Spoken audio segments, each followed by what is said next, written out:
que les gens ont voulu bloquer. Cette joie qu'ils n'ont pas voulu que l'Église puisse partager. Parce qu'au ciel, nous ne ferons que louer et danser pour celui qui est sur le trône. Alléluia, vous asseoir réellement, que Dieu vous bénisse. Que Dieu vous bénisse énormément. Et que la semaine qui vient soit pour nous une semaine de grâce. Une semaine de faveur, de bénédiction, de restauration, de bonnes nouvelles. Une semaine où l'Éternel nous visite. Une semaine de témoignage. Alléluia. Alléluia. Alors ce matin, le Seigneur voudrait que nous puissions partager un sujet important en ce qui concerne les temps que nous sommes en train de traverser. Amen. Pourquoi? Parce que dans chaque crise, dans chaque problème, dans chaque situation que peut traverser une famille, une nation, l'Église a un mot à dire. L'Église a un rôle à jouer. Et en tant qu'Église, nous devons manifester ce rôle. En réalité, que le Seigneur a révélé, il dit, nous sommes la lumière du monde et le sel de la terre. Amen. N'oublie pas que tu es la lumière. N'oublie pas que tu es le sel.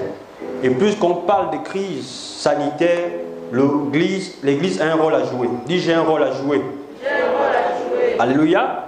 On ne doit pas seulement être observateur, on doit être acteur dans tout ce qui se passe, afin que le règne de Dieu soit établi. Voilà pourquoi le thème de ce matin, c'est impacter sa génération. Impacter sa génération se retrouve dans le texte que nous venons à peine de lire, Ésaïe 60, à partir du chapitre 60, verset 1er, verset 3. Ésaïe, chapitre 60. Lève-toi, sois éclairé, car ta lumière arrive, et la gloire de l'Éternel se lève sur toi.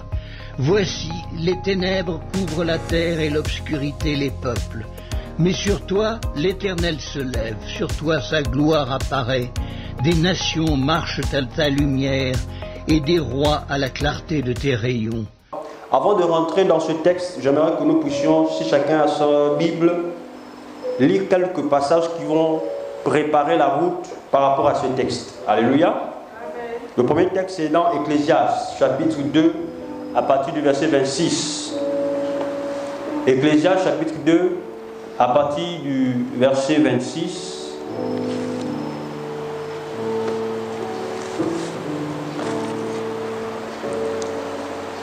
David dit, il donne à celui qui est agréable la sagesse, la science et la joie, mais au pécheur le soin d'amasser pour donner à celui qui est agréable à Dieu.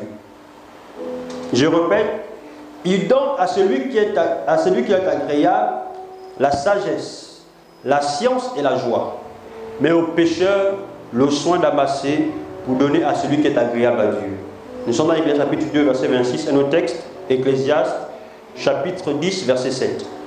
J'ai vu des esclaves sur des chevaux et des princes marchant sur terre comme des esclaves. J'ai vu des esclaves sur les chevaux et des princes marchant sur terre comme des esclaves. Proverbe chapitre 8, verset 12. Moi, la sagesse, j'ai pour demeure le discernement et je possède la science de la réflexion. Quelqu'un dit Amen. Impacter sa génération. Avant de pouvoir comprendre comment impacter sa génération, ce texte va nous amener à nous situer sur l'importance d'impacter sa génération. Nous voyons ici que dans le texte d'Ecclésiaste, la Bible dit que c'est Dieu qui fait cela. Il donne le soin aux pécheurs, donc aux païens, d'amasser. Pourquoi? Parce que le pécheur, en réalité, celui qui ne connaît pas Dieu, a pour objectif remplir ses greniers d'argent, des richesses. Sa vision est figée simplement sur les choses de la terre. Or, Jésus va dire à ses enfants de rechercher premièrement le royaume et sa justice. Mais les pécheurs ne cherchent pas le royaume. Eux, ils cherchent d'abord l'argent, ils cherchent les choses de la terre.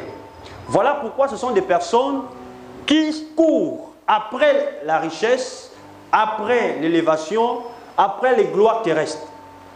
Mais nous recherchons premièrement le royaume. Et c'est Dieu qui a fait des choses ainsi. Il dit qu'il donne le soin aux pécheurs d'amasser. Mais il donne à celui qui est agréable quoi? La sagesse et la joie. Dieu n'a pas donné aux chrétiens le soin d'amasser les richesses, mais Dieu a donné le soin aux chrétiens de rechercher la sagesse et la joie. Pourquoi? Parce que c'est par la sagesse que nous pouvons amasser ce que le pécheur a eu dans son grenier. Quelqu'un dit Amen? Peut-être qu'à ce niveau vous ne comprenez pas encore, mais on va aller plus loin. Au verset 10, il dit « J'ai vu des esclaves ». Quand on parle d'esclaves ici, il s'agit en réalité de celui qui est censé être à terre. Le prince est censé, dans le cadre logique, d'être sur le cheval et l'esclave à terre, n'est-ce pas? Alléluia. Mais ici, il va se poser la loi du contraire. C'est l'esclave qui est sur le cheval et le prince à terre. Il dit « J'ai vu des esclaves sur les chevaux et des princes marchant sur terre comme les esclaves. » Donc on voit ici des princes se comporter comme les esclaves lorsqu'ils sont des princes. Et ce texte nous ramène au livre de Galates chapitre 4, je crois, à partir du premier verset où la Bible dit que aussi longtemps que l'héritier est un enfant, il ne diffère en rien d'un esclave. Ça veut dire quoi? Quel est le lien que l'on peut établir entre un enfant et un esclave? Aussi longtemps que l'héritier. L'héritier ici représente le prince. Amen. Aussi longtemps que l'héritier est un enfant. Qu'est-ce qui caractérise l'enfant? C'est le manque de maturité. Quelqu'un dit Amen? Le manque de maturité. Donc quelqu'un peut être âgé, mais avoir l'esprit d'un enfant. Et aussi longtemps qu'il aura l'esprit d'un enfant, Paul dit, aussi longtemps que cet héritier sera comme un enfant, il ne pourra point rentrer en possession de son héritage. Aussi longtemps que l'héritier est un enfant, il ne diffère en rien d'un esclave. Voilà pourquoi la loi de contraire se manifeste où on voit l'esclave être sur le cheval et le prince être à pied. Pourquoi? Parce qu'il est comme un esclave. Dites Amen. Dieu nous a établis comme des princes sur la terre. Dieu ne nous a pas établis comme des esclaves. Ce sont des hommes qui font de nous des esclaves. Lorsque Israël est rentré en Égypte, ils sont rentrés avec des chants. Ils sont rentrés avec honneur. Parce que Joseph était roi et il régnait en ce temps. Amen. Mais qui a fait d'Israël des esclaves? C'est des hommes. Mais dans leur nature, ils ne sont pas esclaves. Dans notre nature, nous sommes princes, ministres de Dieu, ambassadeurs plénipotentiels du royaume de Dieu sur la terre. Nous ne sommes pas n'importe qui. Voilà pourquoi on doit se comporter à notre juste valeur. Dis Amen 2 fois. Dis Amen 2 fois. Les conditions dans lesquelles on se trouve ne doivent pas déterminer notre destinée. Nous savons que Dieu nous a envoyés sur la terre pour accomplir sa volonté et il a fait de nous ses enfants. Donc en réalité, nous sommes héritiers des choses du royaume et co-héritiers avec Christ. Et puisque nous sommes héritiers, on ne doit pas être comme les esclaves. Est-ce que quelqu'un dit Amen? Et ici, le livre de Ecclésiaste nous dit, j'ai vu. Il a fait un constat. Il a fait un constat. Et aujourd'hui, nous pouvons le constater. Voir des personnes qui ont l'onction, des personnes qui ont le Saint-Esprit, des personnes qui ont des grandes destinées, des personnes qui ont des promesses, être à pied. Alléluia. Être comme des esclaves. Aujourd'hui, on se retrouve comme esclaves. Parce qu'il y a une différence lorsqu'on dit que quelqu'un est comme un esclave et quand on dit que quelqu'un est esclave. Amen. Être esclave et être comme un esclave, ce n'est pas pareil. Alléluia. Lorsque tu es esclave, ça veut dire que c'est ta condition. Mais lorsque tu es comme un esclave, c'est comment? Ici, on établit une comparaison. Amen. On établit une comparaison. Tu n'es pas un esclave, mais tu es comme. Tu ressembles. Mais dans ta condition, tu n'es pas esclave. Tu es prince. Voilà pourquoi Dieu veut que nous puissions rentrer dans ce qu'il nous a promis au sein de sa parole. Tout se trouve dans la parole. Voilà pourquoi il dit, j'ai donné à mes enfants, ceux qui me sont agréables, la sagesse, la science, et aux pécheurs le soin d'amasser. Alléluia. Alléluia. Il est important, je vous ai dit, que nous devons sortir des émotions. Il faut rentrer dans la pratique des choses pour voir la gloire de Dieu. La gloire de Dieu ne se manifeste pas seulement dans les émotions, dans les sensations. La gloire de Dieu se manifeste lorsqu'un homme réalise ce que Dieu a prévu pour sa destinée et décide de se lever pour rentrer en possession de cela. Amen. Vous voyez, on va continuer. J'ai dit que toutes ces choses, je suis en train de préparer mon texte. Regardez, Proverbe, chapitre 8, verset 12, il dit quoi? Moi la sagesse. Moi la sagesse. J'ai pour demeure le discernement et je possède la science et la réflexion. Or Dieu a donné à ses enfants la sagesse. Mais c'est quoi cette sagesse que Dieu donne à ses enfants pour pouvoir régner, pour pouvoir sortir l'esclavage? Parce que, écoutez-moi bien, on peut vous imposer les mains, vous demeurez esclave. On peut briser les liens familiaux, vous demeurez esclave. On peut faire tous les travaux spirituels pour détruire les influences sataniques et vous demeurez esclave. Lorsque Israël est sorti de l'Égypte, est-ce qu'ils étaient encore esclaves? Est-ce qu'ils étaient encore esclaves? Ils n'étaient plus esclaves puisqu'ils sont sortis du monde de l'esclavage pour aller en direction de ce que Dieu avait prévu. Mais quand ils sortent de l'Égypte où ils étaient esclaves, sur le chemin de la destinée, ils se sont comportés comme des esclaves. Parce que même leur mentalité n'avait pas changé. Ils ont répondu à Moïse que pourquoi tu nous amènes dans le désert? En Égypte, là-bas, il y a des endroits pour même nous enterrer. Donc ça veut dire que même s'ils sont sortis de l'esclavage, leur mentalité reste toujours liée à l'esclavage. Est-ce que l'Église me comprend? Et Dieu donne quoi? La sagesse. Mais cette sagesse, c'est quoi? Beaucoup pensent que quand on parle de la sagesse de Dieu, c'est le fait d'être hautement spirituel, mais de prier beaucoup, ou de jeûner beaucoup, ou de lire la Bible tous les jours. Ce n'est pas ça. Alléluia. Avant de pouvoir décortiquer la sagesse, allez-y comprendre ce que Jésus va dire dans le livre de Luc chapitre 16. Et si quelqu'un a cette page, Luc chapitre 16 à partir du verset 8. Tout ça, ce sont les constats. Je suis en train de préparer le chemin avant de donner le message. Luc chapitre 16 verset 8. Regardez ce que Jésus dit. Il dit, car les enfants de ce siècle, quand on parle des enfants de ce siècle, c'est les païens. Car les enfants de ce siècle sont plus prudents à l'égard de leurs semblables que ne sont les enfants de lumière. Les enfants de ce siècle sont plus prudents à l'égard de leurs semblables que les enfants de lumière. Jésus lui-même qui parle. Ça veut dire quoi? Alléluia. Alléluia. Nous sommes des enfants de lumière. Nous sommes des enfants de lumière. Mais Jésus dit, les païens sont plus prudents. Ça veut dire qu'il arrive à beaucoup des enfants de lumière de faire des erreurs et vivre la conséquence de leurs erreurs et dire sa malédiction. Non, c'est parce que tu as manqué de prudence. Et puisque tu as manqué de prudence, tu payes les factures de tes actions. Et ne dis pas qu'à ce niveau, sa malédiction, c'est parce que tu manques de prudence. Alléluia. Jésus lui-même l'a constaté. Il dit les enfants du monde sont plus prudents à l'égard de leurs semblables que nous ne sommes les enfants de lumière. Nous faisons beaucoup d'erreurs et voilà pourquoi notre vie n'évolue pas. Et si nous voulons voir la gloire de Dieu, allons-y comprendre. Tout ça, nous les préparer rapidement à cause du temps, parce qu'on a passé du temps pour donner tous les éléments qui peuvent nous permettre de pouvoir être situés sur comment impacter sa génération. Alors, on va rapidement sur Proverbe. Nous revenons sur Proverbe chapitre 8, à partir du verset 17 et verset 21. Proverbe. Si on peut lire ça rapidement, Proverbe chapitre 8, verset 17 à 21. Écoutez ce que la Bible dit. Verset 17. C'est l'Ecclésiaste qui parle, il dit « J'aime ceux qui m'aiment ». Il s'agit de la sagesse. « J'aime ceux qui m'aiment et ceux qui me cherchent me trouvent ». Donc ceux qui cherchent la sagesse trouvent la sagesse. Ceux qui l'aiment sont aussi aimés par la sagesse. Avec moi sont la richesse, la gloire, les biens durables et la justice. Mon fruit est meilleur que l'or et l'or pur, et mon produit est préférable à l'argent. Je marche dans le chemin de la justice, au milieu des sentiers de la droiture, pour donner des biens à ceux qui m'aiment et pour remplir leurs trésors. Il s'agit de la sagesse. Amen. Et c'est ce que l'Église me comprend. C'est la sagesse qui parle.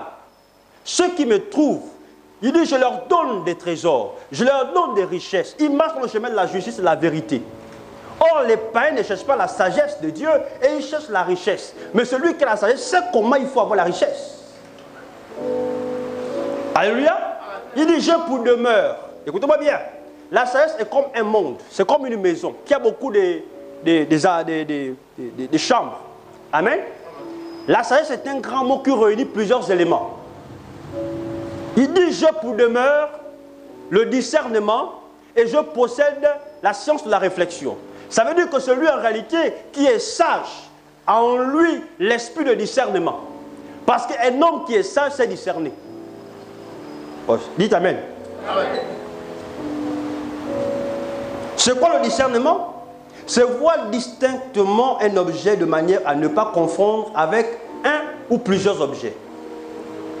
Plusieurs font la confusion des choses. Lorsque vous n'avez pas le discernement, vous ne pouvez pas faire la différence entre ce qui est juste et ce qui n'est pas juste. Quand vous n'avez pas le discernement, vous ne pouvez pas bien voir les choses, les éléments. Lorsque vous n'avez pas le discernement, on peut vous tromper. Lorsque vous n'avez pas le discernement, vous pouvez tomber dans des pièges. Lorsque vous n'avez pas le discernement, le diable peut vous amener sur des voies où est la mort. Voilà pourquoi Dieu, lorsqu'il amène un homme à rentrer dans le monde de la sagesse, il établit en lui l'esprit de discernement, alors que même le discernement est un don. Alléluia. Alléluia. Voici des choses qui nous amènent à ne pas voir la gloire de Dieu. Il y a des hommes qui ne prient pas, qui savent discerner. Et pourtant, ils n'ont pas l'esprit de Dieu. Parce qu'en eux, il y a un esprit de discernement qui a été développé. Et dans le discernement, nous trouvons quoi? La réflexion. Jésus, l'Ecclésiaste dit que celui qui est dans les problèmes, qu'il réfléchisse, et que celui qui est dans la bénédiction, qui chante des cantiques. À un moment donné, lorsqu'on vit des problèmes, on doit s'asseoir et commencer à réfléchir. Pourquoi les choses ne marchent pas? Pourquoi tel problème n'a pas trouvé de solution? Pourquoi dans mon ministère, les choses sont bloquées? La réflexion nous amène deux fois à trouver des solutions. Dans la sagesse, nous trouvons la prudence. Mais c'est quoi la prudence? Amen. Toutes ces choses-là, je suis en train de préparer le message. Regardez, la prudence est l'attitude d'esprit de celui qui, réfléchissant à la portée ou aux conséquences de ses actes, prend ses dispositions pour éviter des erreurs ou fautes, des dangers possibles, s'abstient de tout ce qu'il croit pouvoir être source de dommages ou pourrait être considéré par autrui comme non convenable ou désobligeant. C'est ça la prudence. Alléluia. Alléluia. Pour voir ce qui peut arriver. Si je pose telle action, qu'est-ce qui peut se passer? Si je me lève et rentre dans telle direction, qu'est-ce qui peut se passer? La Bible dit que l'homme prudent voit le mal de loin et se cache. Or, beaucoup, quand ils voient le mal, ils affrontent au nom de Jésus. Tu t'as forgé contre moi. Le mal est devant toi. Tu affrontes ce mal. Qui t'a envoyé? Dieu ne t'a pas envoyé. La Bible, l'homme prudent, donc l'homme sage, parce que dans la sagesse, on trouve la prudence. Dans la sagesse, on trouve la révélation, parce qu'un homme qui est révélé est éclairé. Oh, dites Amen très bien. Amen. Voilà pourquoi Dieu ne nous a pas donné la richesse. Il nous a donné la sagesse. Afin que par la sagesse, on puisse obtenir la richesse. Donc la richesse se trouve dans la sagesse. Dans la manière de discerner, dans la manière d'être prudent, dans la manière d'acquérir certaines connaissances, parce que dans la sagesse, on trouve la science. Et la science, c'est l'ensemble de connaissances acquises par étude ou par pratique. Dis Amen. L'ensemble de connaissances acquises. Donc, la sagesse s'acquiert. Ce n'est pas parce que tu es venu à l'église que tu es devenu sage, mais je suis un enfant de Dieu, je suis sage. Il y a des enfants de Dieu qui sont ignorants, qui sont nescients. Voilà pourquoi il est important que nous puissions rechercher la sagesse. Et la sagesse ne s'obtient pas seulement lorsque on vient tous les jours à l'église où on prie beaucoup. Et c'est à ce niveau où le diable nous fait du mal. Parce que le peuple de Dieu périt par manque de connaissance. Qu'est-ce que lorsqu'on vient à l'église, on vient rechercher? Les révélations. Qu'est-ce qu'aujourd'hui, quand le pasteur vient dire quel est le mystère des eaux? Quel est le mystère de la terre? Bon, depuis que tu connais ces choses-là, est-ce que ça a changé ta vie? Non, dans la vie quotidienne, ce qui nous amène à la destruction, c'est dans ce qui se passe quotidiennement dans nos vies. Les gens qui nous fréquentent, les choix que l'on fait, les projets qu'on essaye d'initier qui ne marchent pas, alors qu'on n'a pas eu l'aval de Dieu. Et dans toutes ces choses-là, le Seigneur veut nous parler, pour nous dire, dans cette génération, si nous ne sommes pas prudents, si nous n'avons pas le discernement, si nous ne sommes pas des hommes révélés, si nous n'avons pas la prudence, tous ces éléments-là, nous n'allons pas réussir, même si nous sommes enfants de Dieu. Voilà pourquoi Jésus a dit, les enfants du monde sont plus prudents. Donc, quand on voit un païen réussir, ne dis pas parce qu'il est païen. Il réussit parce qu'il est prudent. Il réussit d'abord parce qu'il travaille. Il réussit d'abord parce que ses réflexions mènent au succès. Mais nous sommes restés dans une position où on attend tout par la foi. Or, la foi est liée par des actions. La foi sans les œuvres, elle est morte. Voilà pourquoi je rentre dans le texte, dans mon message, le livre de Ésaïe, chapitre 60, à partir du premier verset. Qu'est-ce que la Bible commence à dire? Ça commence par un verbe, à l'impératif. Il dit quoi? Ésaïe 60, premier verset. Lève-toi, virgule. Alléluia. Il dit lève-toi à l'impératif. Donc c'est un peu comme des soldats qui se retrouvent et puis un général vient dire tout le monde debout. On se lève. Amen. Il n'y a pas quelqu'un qui va dire que j'ai mal au dos, j'ai mal ceci. Ceux qui, pendant l'ordre qui est donné, trouvent les excuses, ce sont des lâches et des faiblards. Je ne sais pas ce qu'il me dit Amen. Lorsque Dieu parle, on n'a pas besoin de trouver des excuses. Pour dire, Seigneur, si je ne le fais pas, c'est parce que c'est que dans ma famille, il y a ceci, il y a cela. Lorsque Dieu a parlé, tu dois obéir à sa parole. Et c'est sur la base de sa parole que les choses commencent à se passer. Il dit, lève-toi. Comment tu dois te lever? Tu dois te lever sur le plan spirituel. Tu dois te lever sur le plan social. Tu dois te lever dans la prière. Tu dois te lever dans tes projets. Tu dois te lever dans ta famille. Tu dois te lever forcément. Il y a un endroit, un domaine où Dieu attend que tu te lèves. Dis Amen. Dis je me lève. Ce matin, au nom de Jésus. Au nom de Jésus. La Bible dit que c'est la main diligente qui réussit. Mais la main du pauvre. Et vous savez, le diable aujourd'hui a fait en sorte que beaucoup de chrétiens n'arrivent pas à affronter les défis de la vie à cause de leur niveau de réflexion. Dieu veut changer ta manière de penser à partir d'aujourd'hui pour que tu puisses impacter ta génération et que tu te dises que rien n'est impossible à celui qui croit. À partir de ce moment, tu prends des initiatives sur le plan social, tu prends des initiatives sur le plan spirituel, tu prends des initiatives dans le cadre de tes affaires, tu commences à te lever. Le verbe se lever nécessite une action que tu poses. Tu dois poser des actions qui amène le changement. Dis Amen. On ne se lève pas seulement dans l'esprit. On ne se lève pas seulement dans la prière. On se lève aussi physiquement. Voilà pourquoi la Bible dit que la foi sans les œuvres, une autre moyen de parler, la foi sans des actions est vaine. Tu peux dire que tu as la foi, mais quelle est cette foi où il n'y a pas des actions? Si Bartimée est le miracle, c'est parce qu'il a commencé à se lever. Les hommes ont dit tais-toi, tais-toi. Mais il a encore crié plus fort. C'était une action de foi. Alléluia. Quand les hommes veulent t'arrêter, montre à Dieu que malgré ce qu'il veut faire contre toi, tu continues ton combat. Alléluia. Il dit, lève-toi, lève-toi. Est-ce qu'aujourd'hui tu es debout? Ou bien tu es assise? Remarque que ceux qui sont assises ou assis, c'est des gens qui se lamentent beaucoup. Ils se lamentent beaucoup. Oh, pourquoi? Pourquoi Seigneur, il n'y a que moi? Pourquoi depuis tu ne me réponds pas? Pourquoi depuis je prie? Pourquoi? C'est les gens qui sont toujours assis. Lorsque les 4 lépreux étaient assis, qu'est-ce qu'ils faisaient? Ils se critiquaient entre eux-mêmes. Ils se parlaient entre eux, ils se lamentaient. Dans la vie, on ne nous aime pas. On va aller où? Comment on va faire? Eux-mêmes, l'association des lépreux, ils étaient assis. Mais quand ils ont décidé de se lever, il y a eu quoi? Le changement. Alors l'Église ne dit pas Amen. Lorsqu'ils ont décidé de se lever, Dieu s'est levé avec eux. Le même verbe a été utilisé avec Josué. Dieu dit à Josué, lève-toi et va posséder Canaan. Donc si tu ne te lèves pas, tu ne pourras pas posséder ce que le païen a amassé. Il y a beaucoup de blé dans le grenier des païens. Et Dieu, par la sagesse, nous donne la capacité de les posséder. Voilà pourquoi, si on ne se lève pas, Église, rien ne pourra arriver dans nos vies. Première chose, nous lever. La deuxième chose, être éclairé. C'est quoi être éclairé? On est éclairé par l'enseignement, on est éclairé par la formation, on est éclairé par la présence de Dieu, on est éclairé par le Saint-Esprit. Lorsque Dieu nous éclaire, il nous révèle les choses cachées. La parole de Dieu nous illumine. Ça fait en sorte qu'on ne peut plus faire des erreurs qui nous amènent toujours à nous lamenter. Quand tu es éclairé, à partir de ce moment, ce que Dieu a prévu pour toi vient. Parce qu'il dit, ta lumière arrive. Ta lumière, c'est quelle lumière?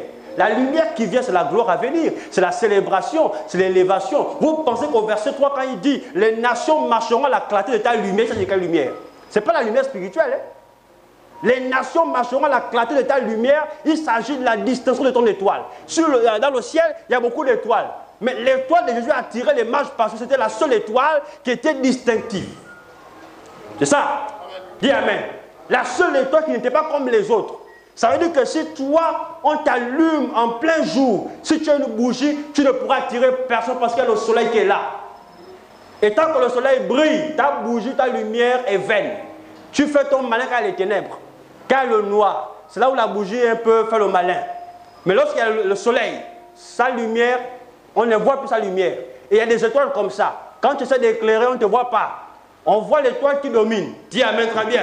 Ça veut dire que dans la société, pour que les gens, les nations, ta famille, ta société marchent à la qualité de ta lumière, il faut qu'ils voient quelque chose de distinctif. Il faut qu'il y ait la gloire, il faut qu'il y ait les célébrations, il faut qu'il y ait la richesse, il faut que Dieu te bénisse pour qu'ils puissent marcher derrière toi. C'est ce que le verset veut dire. Les nations marcheront à la clarté de ta lumière. Il s'agit ici de ceux qui font la différence dans la société. C'est là que les hommes viendront derrière toi. Tant que tu n'as rien, personne ne sera derrière toi. Voilà pourquoi la Bible dit, la sagesse du pauvre n'est pas écoutée. Et si nous voulons impacter notre génération, ce n'est pas seulement sur le plan spirituel, ce n'est pas seulement en parlant beaucoup. La Bible dit que le royaume de Dieu ne consiste pas en paroles, mais la puissance de Dieu. Et la puissance de Dieu doit amener le changement dans tous les domaines de notre vie. Voilà pourquoi Dieu me donne ce message pour dire, nous en tant qu'enfants de Dieu, on ne doit pas avoir une vision limitée. Et dans ce que Dieu a donné comme promesse, il faut que l'on commence à se lever pour voir la gloire de Dieu. Tout ce que nous voulons atteindre, nous ne sommes pas les seuls à vouloir les atteindre. Il y a des gens qui veulent les avoir. Le mariage, la richesse, la gloire, toutes ces choses. Mais comment nous pouvons les posséder en tant qu'enfants de Dieu? C'est par la sagesse que Dieu nous donne. À partir d'aujourd'hui, dis Seigneur, j'ai besoin que tu fasses de moi un homme ou une femme prudente, afin de pouvoir éviter les erreurs potentielles, afin de pouvoir éviter de tomber dans des pièges. Le rôle du diable, c'est simplement de mettre des pièges autour de nous pour nous faire tomber. Mais la parole nous éclaire pour nous montrer les pièges. Et lorsque les pièges sont montrés, maintenant si toi tu vas affronter ça, quand ça va te faire du mal, ne viens pas te plaindre. Parce que les conséquences de nos actions aussi sont des fois liées à notre entêtement. Quelqu'un dit Amen. Quelqu'un dit Amen. Quelqu'un me dit Amen. Je me suis assis un jour et j'ai commencé à faire un constat, comme Ecclésiaste ici a fait pour lui. Et dans le constat que j'essayais de faire, je me suis dit, Seigneur, pourquoi avec tous les hommes de Dieu qui existent, avec tous les travaux spirituels qu'on essaie de faire, pourquoi aujourd'hui l'Église n'arrive pas à s'imposer? Pourquoi l'Église n'arrive pas à dominer? Pourquoi? Lorsqu'on essaie de lire l'Église primitive, on essaye de voir ce qui s'est passé. Ils pouvaient affronter les autorités.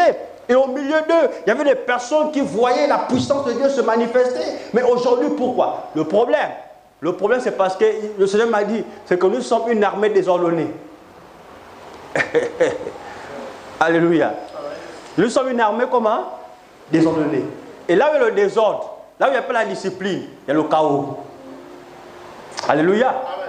Amen. Alléluia. Amen. Et ensuite, le problème c'est que nous sommes des élèves qui n'arrivent pas à mettre en pratique ce que le maître donne comme leçon. On écoute beaucoup, mais on ne met pas en pratique. Et ça veut dire que plus qu'on ne met pas en pratique, on ne peut pas voir les fruits du Saint-Esprit dans nos vies. Et la partie où le diable nous pousse beaucoup, je ne vais pas dire Dieu, mais le diable, il nous pousse beaucoup. Ça a recherché les onctions. Ça a recherché les impacts. On va dire des choses qui ne nous amènent pas à grandir. Alléluia. Il y a une différence entre les présents que l'on nous donne et le fait de mûrir pour obtenir ces présents.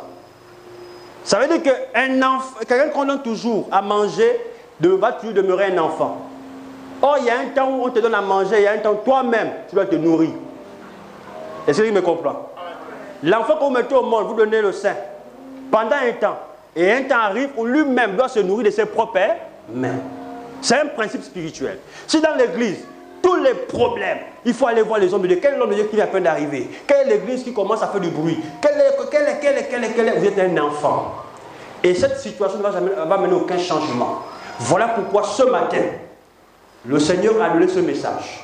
Pour que nous puissions rechercher quoi? La sagesse. Il dit, celui qui me cherche me trouve. Je donne la justice, je donne la richesse, je donne la gloire. Ce message est un message qui n'est pas la bienvenue. Pourquoi? Qui n'est pas la bienvenue. Pourquoi? Parce que aujourd'hui, j'en vais attendre. Tu seras béni. Mais tu seras béni, tu n'es pas fatigué d'écouter. Tu seras béni, tu n'es jamais béni. Moi, je ne sais pas. Tu seras béni. Tu ne seras pas fatigué d'écouter ce message qui n'apporte rien dans ta vie. Alléluia. Parce que le tu seras béni crée, on va dire, des émotions. Tu seras béni, c'est une sensation qui touche ton esprit parce qu'en fait, l'homme, lorsqu'il est dans des problèmes, il a toujours envie d'écouter les bonnes nouvelles. Ne viens pas, il y a quelqu'un qui souffre, que je vois que tu vas tomber. Il ne va plus t'écouter. Alléluia. Amen. Mais quand tu lui dis, mon frère, tu es tombé, mais Dieu va te relever, il t'acclame. Or, Dieu n'est pas là pour toucher nos émotions. Dieu est là pour dire la vérité qui te sauve. Amen. Dieu est là pour te dire, voici ce que tu dois faire pour changer. Si ce sont tes compagnies qui t'amènent toujours à être en bas, change de compagnie. Et là, la décision te revient. Aussi longtemps que tu ne vas pas prendre cette décision, tu seras toujours à terre et ce n'est pas la sorcellerie, c'est toi-même. Voilà pourquoi nous sommes dans une dimension où on doit maintenant aller de l'avant. Dis avec moi, aller de l'avant. Dis avec moi, aller de l'avant. À partir d'aujourd'hui, tout ce qui ne construit pas ta foi, c'est pas toi de cela. Tout ce qui n'édifie pas ta foi, c'est pas toi. Tout ce qui ne fait pas grandir spirituellement, c'est pas toi. Il y a des gens qui ne nous amènent pas à évoluer, c'est par toi. Il y a des choses qui ne nous amènent pas à avancer, c'est par toi. Lorsque tu vois le danger, écarte-toi, cache-toi, prends les dispositions qu'il faut pour que ta vie puisse commencer à avancer. Dieu est grand et il veut que ses enfants puissent voir l'excellence. Voilà pourquoi vous allez voir les petites filles là, tout ça. Oh, mais pourquoi celle qui est dans le même quartier que moi, elle est montée. Elle est montée parce que la tête qu'elle avait à laquelle elle s'est était prudente. La prudence, c'est quoi? J'ai vu des erreurs bizarres. Toi, tu souffres, moi, je souffre. Souffrance plus souffrance, ton souffrance. Donc, les mecs, tout d'abord, quand tu vas t'aider, voilà. Alléluia. Je ne suis pas obligé de t'accepter. On dit que c'est le matérialisme, c'est l'intérêt. Mais est-ce que vous savez pas que le monde, c'est l'intérêt? Amen. Oh, c'est pas l'intérêt. Si vous êtes ici, vous pensez à cause de Dieu. La plupart, c'est l'intérêt. Parce que tu veux le miracle, c'est l'intérêt. S'il n'y a pas le miracle, tu ne viens pas ici. Alléluia. Donc, si toi, tu souffres, tu es dans tes problèmes, tu dis, bon, on va se mettre ensemble, c'est démerder. Si Dieu ne me parle pas, je ne suis pas obligé de se mettre à la même ligne que toi. Seigneur, je veux que tu mettes sur mon chemin quelqu'un qui est discipliné, qui est déjà stable, qui a déjà construit sa vie. Parce que Ève n'est pas venue et puis Adam déjà s'est démerdé. Hein? Ève est venue à trouver tout dans le jardin. Quelqu'un me dit amen, très bien. Donc quand Dieu t'est positionné quelque part, Esther allait venir trouver le roi. Et c'est vrai qu'elle a construit la vie du roi. Non, Dieu l'a établi dans un royaume parce que c'était le plan de Dieu de l'insérer au milieu des rois. Dieu est capable même de te mettre avec quelqu'un qui a déjà tout fait. On attend que toi pour venir inaugurer. Mais tout ça, il faut que tu puisses avoir la prudence. Quand on parle de prudence, ce n'est pas n'importe qui que tu dois accepter. Ce n'est pas n'importe quel gars qui doit te draguer. Il y a des filles qui coûtent cher. On ne doit pas les plus s'approcher de toi. Mais quand tu regardes, tout le monde te drague, même le fou te drague, tout le monde te drague. Pourquoi? Ça, c'est la malédiction. Ce sont des choses qu'il faut arrêter. Et puis le maire peut dire que papa, voilà, ma vie n'est pas marché parce que financièrement, j'ai 2 gosses, l'homme avec qui j'étais, on n'est pas jusqu'au mariage. Mais l'homme là, avec qui il s'est débrouillé. C'est quelqu'un qui n'a pas l'esprit du foyer. Tu vas te mettre avec lui. Est-ce que la sagesse ne t'amène pas d'abord à réfléchir? Est-ce que la sagesse ne t'amène pas à être prudente pour éviter des potentielles erreurs? Ce n'est pas un affaire de spiritualité. C'est toi qui es rentré là-bas. Qui t'a envoyé? Oh non, parce qu'il marche bien. Oh Seigneur, parce qu'il parle bien. Ce n'est pas parler bien. Il faut être prudent. Il faut être wise, comme disent les Anglais. Alléluia. Alléluia. Bien, moi, Seigneur, conduis-moi pas à partir d'aujourd'hui. Je refuse l'erreur. Dans les affaires, je refuse l'erreur. Alléluia. Alléluia. Je prie qu'à partir d'aujourd'hui, la mentalité commence à changer. Pour que 2021, on porte des fruits, on voit des choses. Ce n'est pas des choses que Dieu parle. On doit voir la réalisation. Dis amen très bien. Dis amen très bien. Oui, Abraham était un homme de vision. Jacob était un homme de vision. Il a souffert pendant 7 ans. Mais après les 7 ans, il y a encore... Vous voyez, même son ennemi a voulu multiplier les années. Même quand la sorcellerie veut nous maintenir des années dans la souffrance, tôt ou tard, on finira par sortir pour rendre la gloire. Jacob est sorti de la souffrance avec des richesses, des enfants et 2 femmes. Le bonus. Le bonus. Il a le bonus de la femme. Alléluia. Il est sorti victorieux. Joseph a connu la souffrance avec ses frères, la sorcellerie de ses frères. Mais quand il est arrivé en Égypte, il n'a pas connu la gloire. il a eu Manassé, il a eu Ephraïm, il était de la joie. Donc c'est important qu'on soit roi. Si Joseph n'avait pas été sage, il va y rester en prison. Voilà pourquoi aujourd'hui, soyons maintenant vigilants. Ce n'est pas n'importe qui doit s'approcher de nous. Amen. Quand un boulot vient devant toi, les gars, c'est pour le travail là. Amen. Alléluia. On te donne une petite tâche. Sois fidèle dans ce travail et Dieu te bénira. Amen. Voilà comment on prospère. Alléluia. J'ai vu un petit dans au quartier, là, à plein ciel là, qui chaque soir il vend un peu petit café, tout ça, le lait, et 200. J'ai dit, ah, toi tu es chrétien. Il dit, oui, je suis chrétien, parce que là, je ne travaille plus, je suis à souffrance. J'ai dit, mais c'est ce que tu fais là. Beaucoup de chrétiens ne peuvent pas venir vendre le lait. 200. C'est avec ça qu'il nourrit sa petite famille. C'est avec ça qu'il paye son loyer. Dieu est avec lui. Dans les faibles commencements. Voilà pourquoi il est important que nous, en tant qu'enfants de Dieu, nous puissions avoir une mentalité changée. Toi qui fais seulement le bureau, ça ne vient pas. Change de stratégie. Arrête de voir le bureau. Il y a des choses qu'on doit faire au temps du désert. Quand c'est encore le désert, prends des initiatives parce que c'est encore le désert. Et là, le corona rentre avec nous en 2021. Je vous annonce déjà. Mais je vous annonce, le rôle d'un prophète, c'est d'avertir l'église. Dis Amen. Qui est que le corona va finir en décembre? Ça rentre avec nous. 2021, corona rentre avec nous. Je ne sais pas s'il va encore aller en 2022, mais on a encore, l'année qui vient encore, corona est là. Donc ça veut dire qu'avec ce corona-là, il faut que nous puissions maintenant prendre des initiatives. Comment je peux faire avec ce corona à prospérer? Comment je peux faire avec ce corona à me stabiliser dans ma vie sentimentale, dans ma vie spirituelle? C'est là où on doit voir maintenant les fruits.